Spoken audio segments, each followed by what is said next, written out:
नमस्कार, मी सोनल होम किचनमध्ये आपले स्वागत आहे। आज आपण रवा इन्स्टंट अप्पे कसे तयार होतात ते पाहणार आहोत। हे अप्पे पटकन तयार होतात आणि सकाळच्या घाई गडबडीमध्ये तर पटकन तयार होऊन जातात आणि खायला देखील छान लागतात।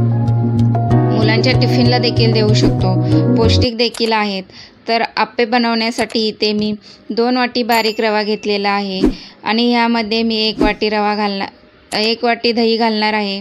ज्या वाटीने मी रवा घेतलेला होता त्याच वाटीने मी दही घेतलेला आहे। ह्यामध्ये मी 1 वाटी दही घालून घेणार आहे। दही थोडं आंबटच घ्यायचं, त्यामुळे अप्पे छान होतात। आणि ह्यामध्ये मी ज्या वाटीने मी दही घेतलेलं होतं त्याच वाटीने मी पाणी घालणार आहे। पाणी आपल्याला कमी जास्त लागू शकतं। इथे मी 1च वाटी घालणार आहे, आपल्याला नंतर देखील पाणी लागणार आहे। नुसार मीठ घातलेलं आहे। आता पाणी घालून घेऊया। इथे मी 1च वाटी पाणी घातलेलं आहे। हे सर्व बॅटर आपण मिक्स करून घेऊयात। अशा पद्धतीने सर्व मिक्स करून घेऊया आणि हे 10 मिनटं असंच ठेवून द्यायचं। ह्यामुळे अप्पे छान होतात। आता आपण अप्पेसाठी लागणारी चटणी बघूयात। ही चटणी देखील झटपट तयार होते। इथे मी 1 वाटी खोबरं किसून घेतलेलं आहे। मी ओलं खोबरं घेतलेलं आहे। 1 वाटी मी भाजकी चणा डाळ घेतलेली आहे आणि 4 हिरव्या मिरच्या घेतलेल्या आहेत। मिरच्या तुम्ही आवडीनुसार कमी जास्त करू शकता, तिखट तुम्हाला कसं आवडतंय त्या पद्धतीने। आणि चवीनुसार मी मीठ घातलेलं आहे आणि 2 लसणाच्या पाकळ्या घेतलेल्या आहेत, त्या ह्यामध्ये घालून घेतलेल्या आहेत। 1 इंच अद्रक तुकडा घेतलेला आहे, तो बारीक करून ह्यामध्ये घालणार आहोत। आणि आता हे आपण मिक्सरला फिरून घेणार आहोत। अशा पद्धतीने आपण बारीक केलेला आहे। ही आपली चटणी तयार झालेली आहे। चटणीला आपण तडका देणार आहोत। इथे मी 1 चमचा तेल घेतलेलं होतं, ते गरम करून घेतलेलं आहे। ह्यामध्ये मी 1 चमचा मोहरी, 1 चमचा जिरे, 1 लाल काश्मीरी मिरची आणि हिंग घातलेला आहे। अशा पद्धतीने आपण तडका देणार आहोत। चटणीला आपण तडका दिलेला आहे। आता आपण अप्पेचं बॅटर तयार करून घेणार आहोत।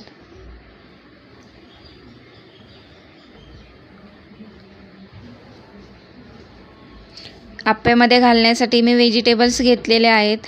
इथे मी अर्धी वाटी गाजर घेतलेला आहे, ते खिसून घेतलेलं आहे। अर्धी वाटी शिमला मिरची घेतलेली आहे।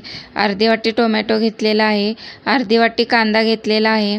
अर्धी वाटी मी कोथिंबीर घेतलेली आहे आणि 2 हिरव्या मिरच्या घेतलेल्या आहेत। हे व्हेजिटेबल्स सर्व आपल्या बॅटरमध्ये घालून घेणार आहोत। अशा पद्धतीने सर्व मी व्हेजिटेबल्स बॅटरमध्ये घातलेले आहेत आणि ते मिक्स करून घेणार आहोत। फक्त मी हिरवी मिरची यामध्ये घातलेली नाही, मिरची आपल्याला नंतर घालायची आहे। आता आपल्याला इथे पाणी थोडंसं घालायचं आहे आणि हे सर्व मिक्स करून घ्यायचं आहे। अशा पद्धतीने आपण मिक्स करणार आहोत। तुम्ही पाहू शकता याचं बॅटर कसं झालेलं आहे। जास्त पातळ देखील करायचं नाही, अशा पद्धतीनेच ठेवायचं आहे। आता ह्यामध्ये मी 2 चिमूटभर खायचा सोडा घातलेला आहे। सोड्यावरती थोडं पाणी सोडून घ्यायचं, म्हणजे छान असा मिक्स होऊन जातो। आता हे सर्व बॅटर मी मिक्स करून घेतलेलं आहे। आता या बॅटरला आपण तडका देणार आहोत। मी 1 चमचा तेल घेतलेलं होतं गरम करून, त्यामध्ये मी 1 चमचा मोहरी घातलेली आहे आणि जी मी बारीक करून घेतलेली होती मिरची, ती यामध्ये घातलेली आहे। मिरचीचा तडका दिला तर अप्पे छान लागतात आणि अशीच जर मिरची घातली तर अप्प्याला चव येत नाही, असंच कच्चं लागतं। त्यामुळे मी ह्या बॅटरमध्ये मी मिरची आणि मोहरीची फोडणी दिलेली आहे। खूप छान असे अप्पे लागतात।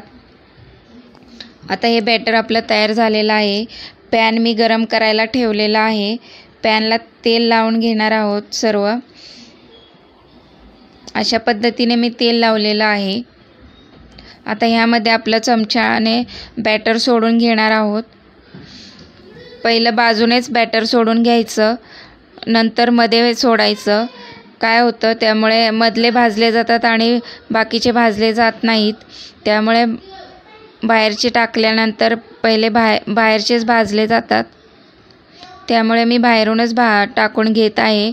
1 चमचा ह्यामध्ये मी बॅटर सोडत आहे। हे आपल्याला लो फ्लेमवरतीच भाजून घ्यायचे आहेत। 3 मिनटं आपल्याला लो फ्लेमवरतीच ठेवायचे आहेत, त्यामुळे छान असे अप्पे शिजून तयार होतात। अशा पद्धतीने आपलं बॅटर सोडून झालेलं आहे. आता यावरती मी झाकण ठेवणार आहे. 3 मिनटं लो फ्लेमवरती शिजवून घेणार आहे.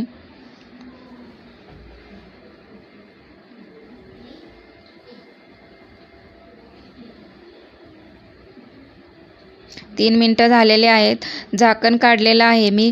तुम्ही पाहू शकता किती छान असे आप्पे फुगलेले आहेत आणि किती छान दिसत आहेत. खालून सुद्धा भाजलेले आहेत. आता वरतून आपण भाजून घेणार आहोत. अशा पद्धतीने मी आप्पे पलटून घेत आहे. त्यामुळे वरच्या बाजूने सुद्धा आप्पे भाजले जातील.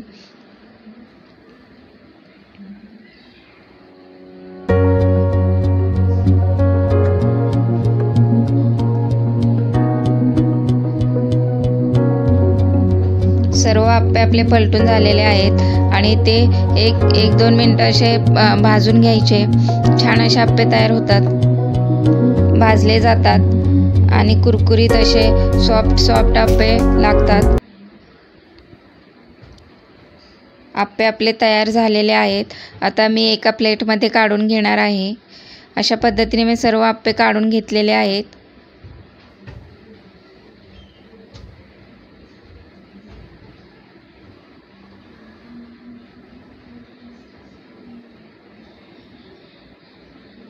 तुम्ही पाहू शकता आप्पे किती छान असे टम्म फुगलेले आहेत आणि सॉफ्ट असे झालेले आहेत.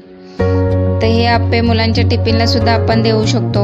इव्हिनिंग ब्रेकफास्टला सुद्धा खाऊ शकतो आणि चटपट होतात. त्यामुळे आपला वेळही वाचतो आणि खायला देखील छान होतात. अशा पद्धतीने आपले आप्पे आणि झटपट चटणी तयार झालेली आहे. चटणी देखील छान लागते.